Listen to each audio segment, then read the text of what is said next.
Stage 1, the peak. You made it. $10 million in revenue, real offices, a full team, systems that run without you touching every detail. Your name carries weight now. People return your calls. Opportunities come to you. Your calendar is filled with strategy meetings, partnerships, expansion plans. You are no longer the operator. You are the visionary. You walk into the office and conversations pause. People look up.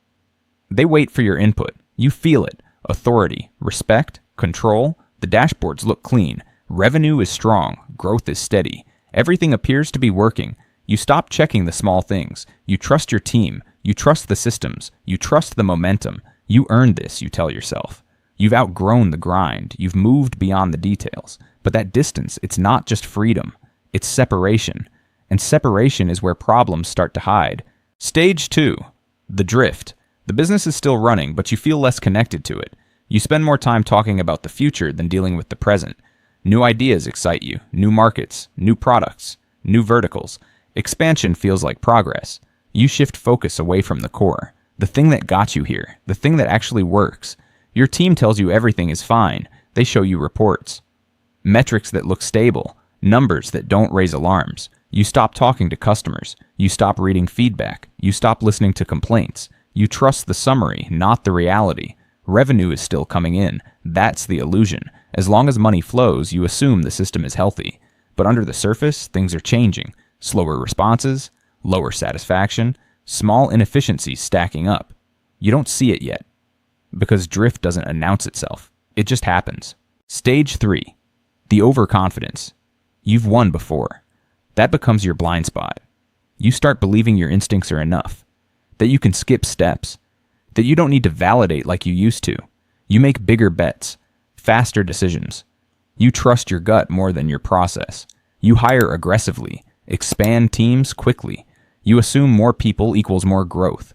You launch new offers without deep testing. You believe your brand alone will carry it. Expenses rise. Salaries, tools, office space, everything scales up. It feels like momentum, but your foundation hasn't caught up. Margins begin to shrink. Quietly, gradually. You don't notice it first. Or maybe you do, but you dismiss it. You tell yourself scale will fix it, that more revenue will solve everything. You are building speed without stability, and speed without stability leads to collapse. Stage 4, the cracks. Now you start to feel it, not all at once. Small things, subtle shifts. Targets get missed, not by much, but enough to notice. Conversion rates dip. Refund requests increase.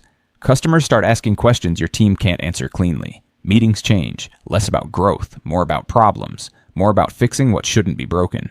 You dig into the numbers. They look inconsistent. Certain metrics are still strong, but others are slipping, quietly, repeatedly. Your team is working harder than ever, but results don't match the effort.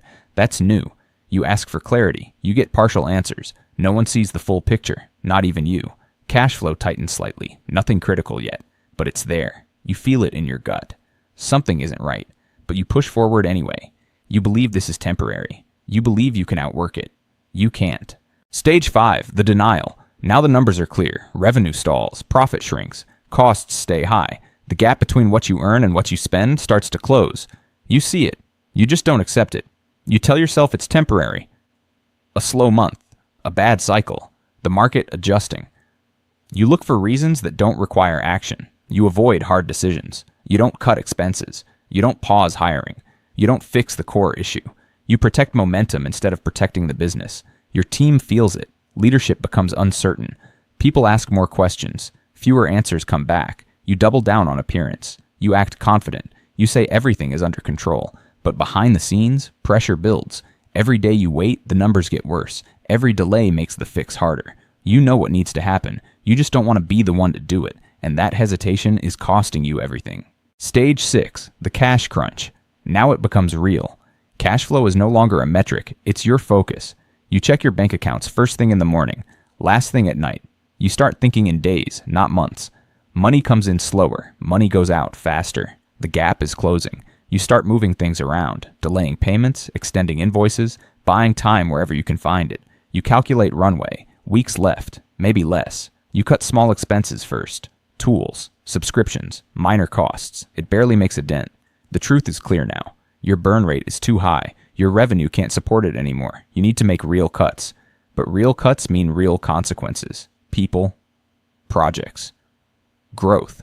You waited too long to act. Now every decision feels urgent. Every mistake feels expensive. You are no longer planning ahead. You are trying to survive the present, and survival mode changes everything. Stage 7, the cuts. You start making the decisions you avoided. At first, it's controlled. You cut underperformers, roles that don't directly generate revenue. It feels strategic, necessary. Then it escalates. You let go of people who mattered, people who were loyal, people who helped you build this from nothing. You tell yourself it's survival, that you're protecting what's left. But every cut weakens the system. Less output, slower execution, more pressure on the ones who stay. The energy shifts, conversations get quieter, meetings feel heavier. No one says it out loud, but everyone feels it. Your best people start looking for exits.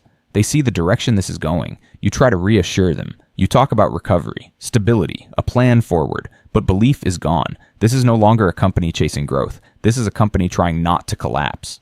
Stage 8, the collapse. Now it accelerates. Revenue doesn't decline slowly, it drops. Fast. Deals fall through.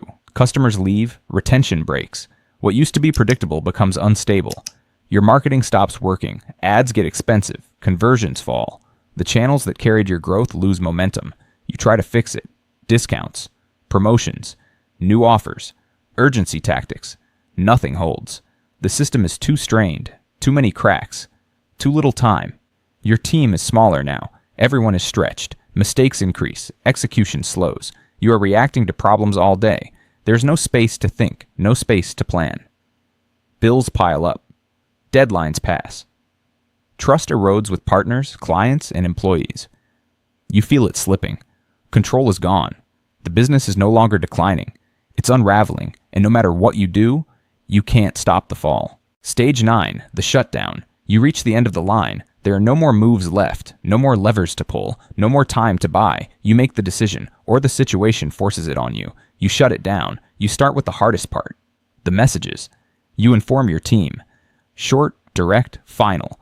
Some expected it, some didn't. None of them can change it. You close accounts, cancel tools, end contracts.